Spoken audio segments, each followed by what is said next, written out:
the shift? We's recording. Should we get this party started? Let's do it. Um, Bum, bum, dum, bum, bum. uh, welcome. Ba-ba-da-ba-bum. Um, we gonna have a good time tonight. Welcome, Shifties. Shift hit the fan. Um, And Shifties. where we talk about what the tarot wants us to talk about. And today we gonna have a potluck tonight. Um, we've got the Page of Cups and the Ten of Cups. And then the hidden energy is the Page of Pentacles. And the reason I called it a potluck is because these two pages are bringing stuff to the party. Earth and water, everything you need for growth and abundance and a harvest, a solid harvest. Yeah. Pentacles and cups. So many cups. Underneath that is the Queen of Cups. That's funny. I just noticed that. Underneath the Page of Pentacles was the Queen of Cups. um, yeah. Um, do you want to say something while Brian clocks in? Well, I feel like it's pretty simple. But earlier today I was reading on Threads and someone said that the path is always laid before us, or that we have to simply let the path like create itself. We have to let it just present itself, and I think it's very much in that thought of the present moment. You know, abundance is found in the present moment. There's infinite possibility right here, right now. There's infinite resource to do something. Maybe not the thing that we have in our mind that we want to do, but we could take a step towards that and then another step towards that and continue to step in these places of just blind faith of we don't know what's going to happen. We don't know what's coming next. We don't know what is being produced in front of us. And so we keep taking that step into the future, that step into the present moment, and finding that abundance that is life, that is experience, that is growth. And I think we have to, when we look at the pentacles and the cups, the pentacles is very much our body. You know, what is our body experiencing? What is it giving to us? And how is it interacting with this earthly life that we have? And the water is the fluid motion that allows everything to turn, that allows everything to start growing, to integrate into each other.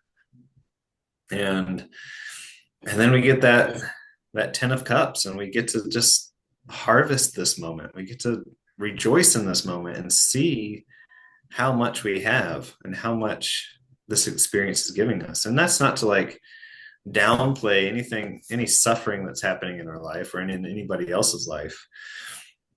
You know, that suffering happens, and that's awful. But also, it's also a part of this life that we, you know, Buddha said that life is suffering, and you can go with that, or you know, and say, yeah, that I'm just going to suffer for the rest of my life, or you shift perspectives and shift your consciousness. And that's something I've been playing with a lot lately too, is that idea of shifting my consciousness.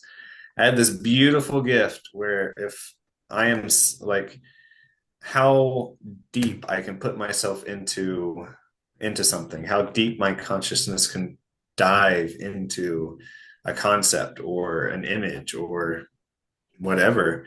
Like if I am really, really sick, I know that I can go watch a TV show and my consciousness will be completely absorbed into that TV show. And it's just like the sick never happened. It's just like it just disappeared the entire time I was watching. And I've been thinking about that ability I have, and it's my ability to shift what my focus is and what my consciousness is focused on. And if we think about the ego, the self, what our self is in this life, it's simply that essence of consciousness, what we bring into focus, what we bring into our conscious mind. And so if we put that suffering that's happening in front of us, this pain or this discomfort or this sadness, grief, anger, whatever's happening, if that is our center point, if that's the thing that's screaming loudest to us, or we're allowing to scream loudest to us, then we're going to suffer. We're going to have those miserable experiences. But if we can shift our perspective into all the other things that exist in that same moment, if thinking about stick work, which is the body work I do, if I'm stabbing a stick into myself, that hurts a lot, that creates a lot of sensation, a lot of pain. But then if we can start to focus on other parts of the body, like moving our fingertips or moving our toes and realizing that my right knee isn't hurting nearly as bad as this, you just shift what's being present. And suddenly the harvest of the present moment starts to come forth. And everything shifts, that movement, that flow, and that experience, that choice to just not suffer can shift. It's funny that for you, watching TV is what, you know, brings you into that future of the sickness being gone. But for me, it amplifies, because I have specific reactions with the light from the screen. It burns my eyes and all this. So I start thinking about all the other things that are going wrong. And I can't pay attention to the show. But another thing that I thought about, um, and I smiled as you said it, you can go with this, or you can go with that. So I'm like, you can go with this, or you can go with that. I'm like, that's why I started bouncing around. You can go with this, or you can go with that. You can go with this that's in the hidden, or which one was the hidden? I already forgot. The hidden, Pentacles was it? yeah. So you can go with what's hidden. You can go with what's trying to come out, what's running the show, or you can go with what's in the forefront, which for me would be the emotions and whatever I'm translating those emotions into, into the feelings, the meaning and all that I make of it. Um, and another thing that I thought about, well, was I remembered my story finally, um, of what I got out of looking at this, because it's like what I've been dealing with personally is is the evolution of this, the cups. I've got the King of Cups that's trying to come to life from this situation. That's one of the three cards that came for me in what I'm trying to work through. This one comes out for me a lot too, because I woke up singing that song, Celebrate Good Times. And as I was shuffling the cards, that's what came out was a celebration. And it was a reminder too, with that, connected to that song, you can go with this or you can go with that. You can go with standing in the future fulfilled, like what you want to have happen. You want to bring in all of the the emotions, the experience of the celebration of having your thing, living it as if it's here and now. Because you don't need to have the the thing tangible for you to experience, the things that you want to get out of it, which is the celebration of it. You don't have to have a reason to celebrate to celebrate. You don't have to have the money in your hand to experience, feel, experience the idea of wealth. We know, or having money. You have the memory of it. You can conjure it up. You can um, uh, remember what it feels like, and while you're in that while you're in that memory of it, your brain doesn't know that it's not happening right now. It experiences it as the reality of it, and that's kind of the feeling I get of the Ten of Cups, is a celebration of something um, that's the fulfillment of whatever it is. And it's like the page is telling me to call it in. Call in this celebration. Call in the experience of it. Call in, you have your little messenger of the sea, like your fish in the cup. You're gonna tell it all of those secrets. Say, hey, go into my emotions and call forth these things. It's a conversation that I've been having with Brian lately of wanting that experience. No longer looking for the memories of the past unless they're asking to be healed. I don't need to remember who I was, how I got here, and all that. I want to remember experiences that actually serve me, um, from the future, because it's all happening right now. It's always right now. There is no future, there is no past until we bring it into the now. So the future can be the now if we learn to call on it and have it live in our body as a right now experience. The end. I really liked what you're saying with this thought of, I don't recall what you were saying exactly, but the way that I saw it was just this ability to imagine the the feeling of money, or the feeling of having something in our life. And I have had such a vivid imagination recently. Like, it's just been insane. Um, like, I'm thinking about my dream last night. I had a bit of a rough night's sleep, and finally started going to sleep, and I started dreaming of wasps. And my daughter was laying next to me, and I was like afraid that the wasp were going to get her, and like they were starting to wake up and all these things, and I could vividly see the wasps. Um, and it was crazy how real that felt in my body. And even not even that, but in a lot of my meditations lately has been just going off into very far off places from where I am, and feeling all of those things that are happening inside my own body. And we do this all the time. Maybe we're not great at visualization, or maybe we have different senses that we use, but our mind is constantly imagining some sensation that's happening to us. And I think so rare. There's I think there's a select few of us who are not imagining and creating something outside of this reality.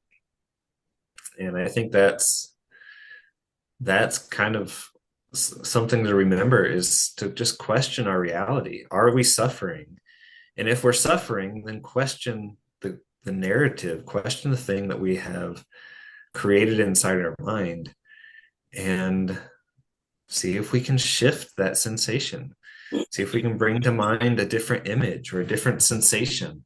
Can we remember a smell that we used to love, or bring us back to create those images inside of ourselves?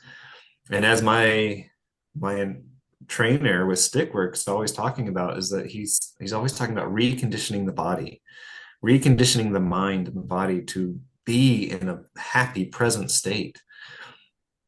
And I think that's what this is talking about, is that we have that ability through our body and through the energy that's flowing through our body. We have that ability to direct the energy and create a different experience than the condition that we're used to experiencing. Mm. But it takes a lot of desire to let go of those the suffering that we're so used to defining ourselves with. Yeah, I thought of SpongeBob with this, and you were talking about imagination. That's immediately what came to mind because you know that imagination. um, exactly what I thought of. And it's perfect because it is. We want to focus on the imagination more because people are creating narratives all the time for us.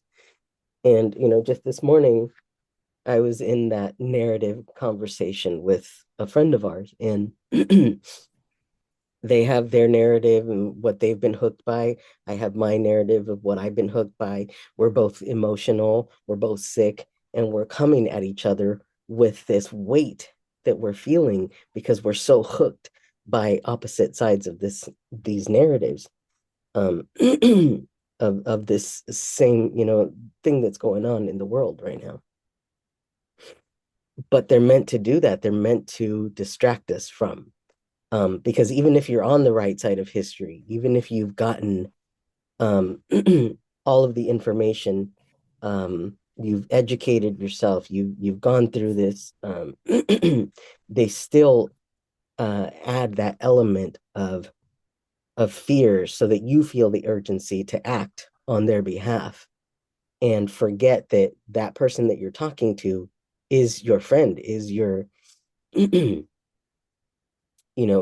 not on the opposite side of where you are. That's you. We are one. So being at odds, it's funny because the way that the cards are laying right now, these two guys are facing away from each other. But when I bring them onto the screen, they're facing. um,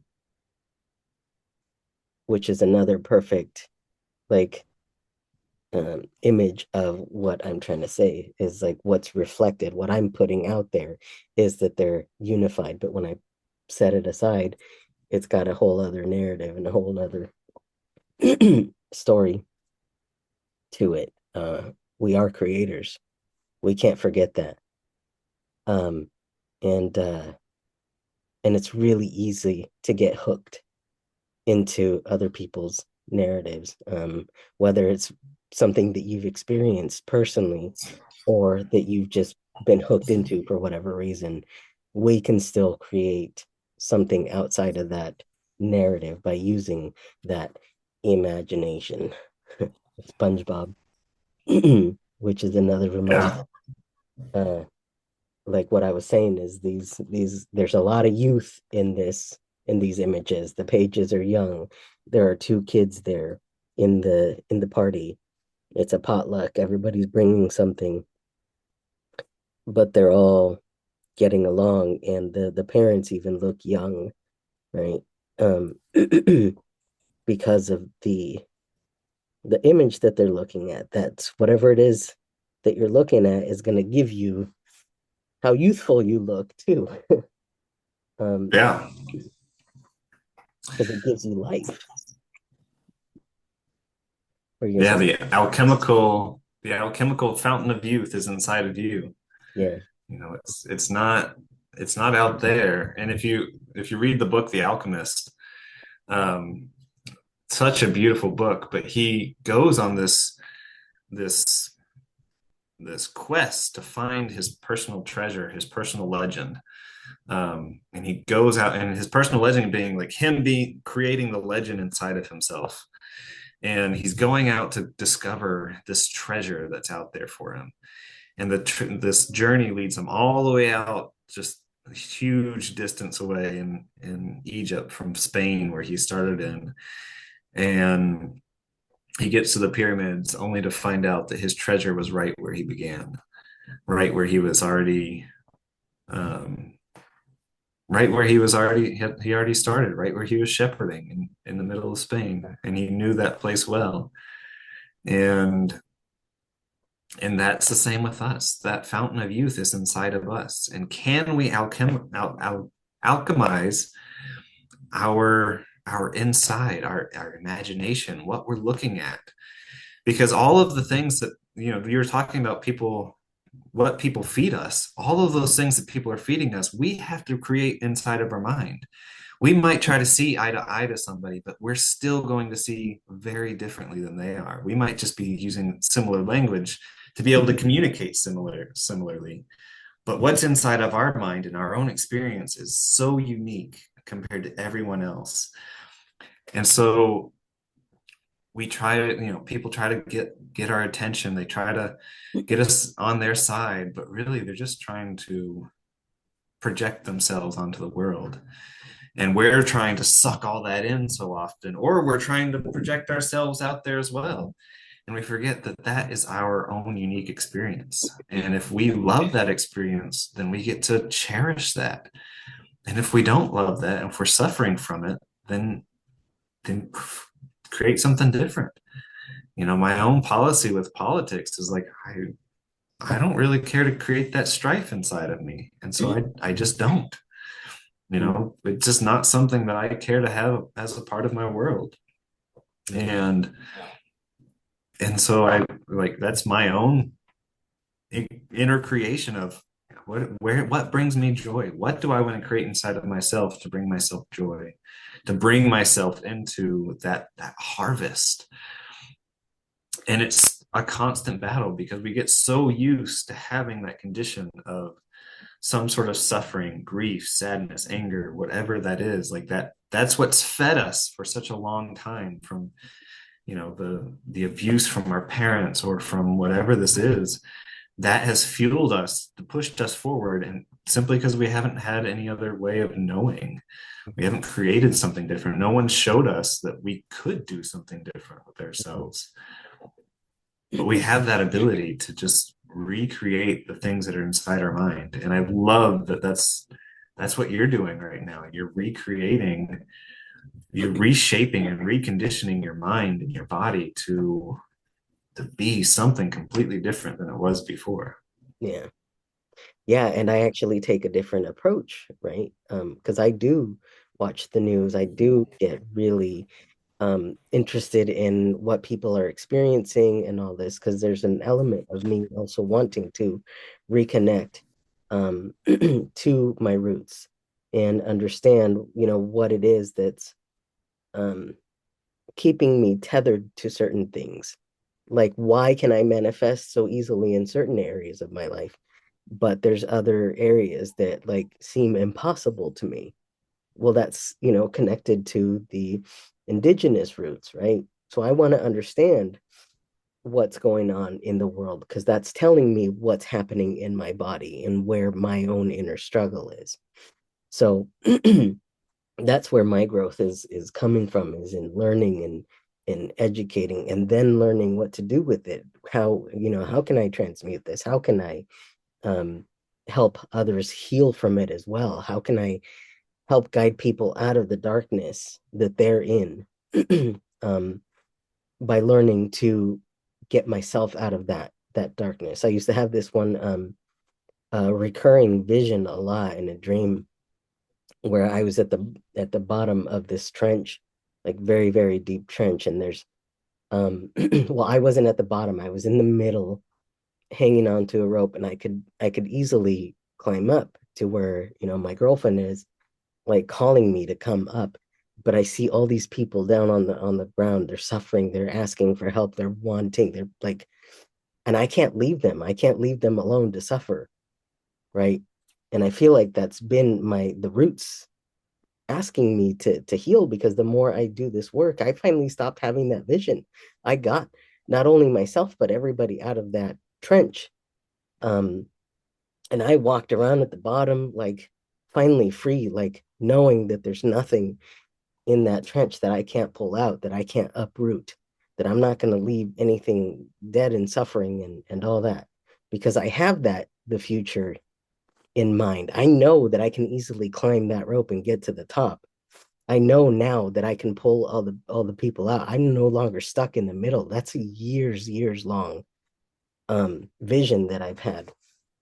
Because I finally learned how to access, you know, the depths. Like I at the beginning of this whole journey for me, this workers' comp situation, there's a strong feeling that I got when I needed to turn off the lights and just be in my room, and this became my bedroom. I had that feeling like my growth is going to be in the dark. This is where my strength is going to be. And so that's what I've been following, is like keeping myself in the dark, learning to transmute it, learning to heal it. And so that's why I keep myself listening to what's pulling at me. But always remembering too that I'm here to heal it. I'm here to, because that's what's gonna help me heal my body. And I've been able to heal a lot of things with that approach. But that's specific to me. And I would never judge somebody who's not taking that approach, because that's not their path. I can't understand why you're feeling called to do the approach that you're doing, and I'm feeling called to do this approach. There, neither approach is better. I'm not going to create a whole course around my approach, because it's not going to work for everybody. You've got to be like really spiritually bold and strong and know you can handle something like this. And I wouldn't ask anybody to go through those trenches the way that I do, because it's intense, and I'm just intense. I know I'm intense enough to and strong enough mentally to go through it. I was even just talking to my aunt last night and catching her up on my life and what I've been through, and she's like, "Jesus, it's a miracle that you're still alive." I'm like, "Yeah, if you knew the things that I have survived, you've just gotten a little glimpse of it." But these experiences are why I have such a strong faith in I'm gonna get through this as well. Because there's things that should be, supernatural, physically impossible, supposedly, according to other people's narratives and rules of nature, that I don't abide by. I don't buy into those narratives, and my faith is unshakable. Um, and these are just reminders uh, of being that playful, being that that grounded in the future fulfilled, um, no matter what's going on, because these pages are calling in. That's what, when I see the page, I see somebody's calling in this. They're gonna go get it, uh, and that's what there is to do. There's two pages, and calling in the earth and the water, calling in the physical and the emotional, um, to um, to have that future fulfilled. Good job, Brian. Thanks for clocking in. Well, and I think that's the beauty of it, is that we're all on a very unique journey, a very unique path. And that's why in like The Alchemist, they call it his personal legend. What is your personal legend? What legend will you create it for yourself in this life? Mhm. And for me, it's very much called to the individual. Like, I am not called to the public space. And I need to work with a one-on-one person, because that's where I help people the best. And for me, it's also keeping myself clean of the politics, so that I can see the person, no matter what they believe in or how they feel. I can go in there and say, I see you. I see what you're holding on to, and Mhm. I see what you're feeling. And and what's existing inside of you. Mhm. And each person's going to have that unique capability inside of them. What is calling to them? Are they called to fight for the Native Americans? Are they called to fight for whatever it is? What is their battle? What is their calling that their soul is calling for? I don't know if you want to call it a higher calling or whatever, but we each have that own journey that we're going to take, and it's just up to us to follow it and to whittle down the voices that keep telling us that we are a certain way, and for us to identify our own true self, what is actually inside of us, and what do we want to experience with it, how do we want to create this life and create the the experience itself. That's really what this life is just an experience, a conscious experience inside of this body, creating all sorts of craziness. Mhm. I thought the man, the myth, and the legend. When you,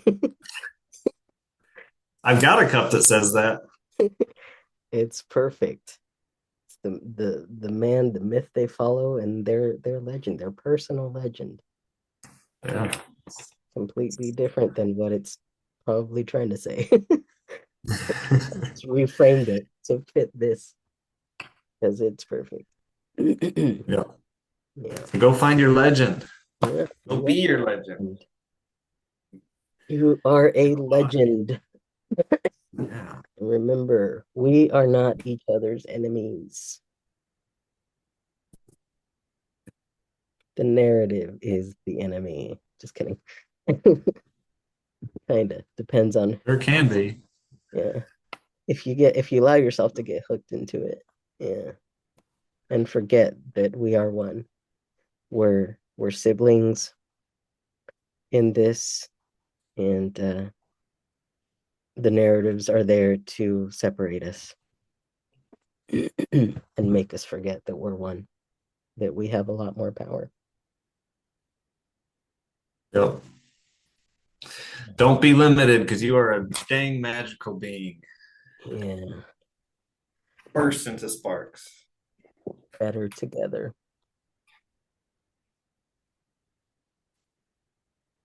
Love you, shifties. Love y'all.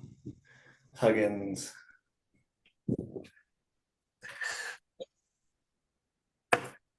And And